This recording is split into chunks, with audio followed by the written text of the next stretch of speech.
राहुल गांधींची विदेशात जी भूमिका आहे की संविधान आम्ही संपवणार, ज्या पद्धतीमध्ये लोकसभा निवडणुकीमध्ये नेरेटिव्ह सेट करण्याचं काम केलं, आज खऱ्या अर्थाने काँग्रेसची भूमिका राहुल गांधीजींच्या तोंडून ही स्पष्टपणे देशासमोर आणि जगासमोर आली। या माध्यमातून राहुल गांधीला तर प्रश्न आहेच, परंतु मनोज जरांगे पाटलांना देखील माझा प्रश्न आहे। काय मनोज जरांगे पाटील पत्रकार परिषद घेऊन राहुल गांधींना आरक्षणाबद्दल विचारणार आहेत का? महाविकास आघाडीचा चेहरा बुरका फाडणार आहेत का?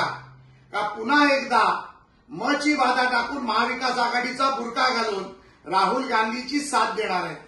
जर आरक्षण रद्द झालं तर ज्या आरक्षणासाठी भारतीय जनता पार्टी आणि महायुतीने संघर्ष केला, ज्या आरक्षणासाठी मराठ्यांना आरक्षण दिलं, तेच आरक्षण जर राहुल गांधी संपवणार असतील तर मनोज जरांगे पाटील राहुल गांधींच्या विरोधात पत्रकार परिषद घेणार आहेत का?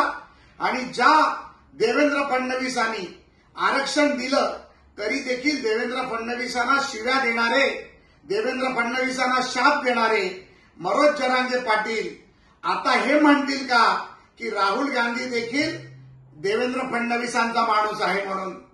मनोजजी, हिम्मत असेल तर आज पुढच्या 2 तासात पत्रकार परिषद घ्या, राहुल गांधींचा बुरका पाडा, तर आम्ही समजू की तुम्ही खरे मराठा आरक्षणाचे आंदोलक आहात, खरे मराठ्यांचे नेते आहात।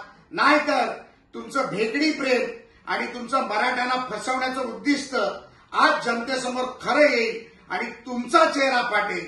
जर तुमचा बुरका फाटायचा नसेल तर राहुल गांधी आणि महाविकास आघाडीतल्या भूमिके घेऊन, विरोधातली भूमिका घेऊन तुम्हाला त्यांचा बुरका फाडावा लागेल।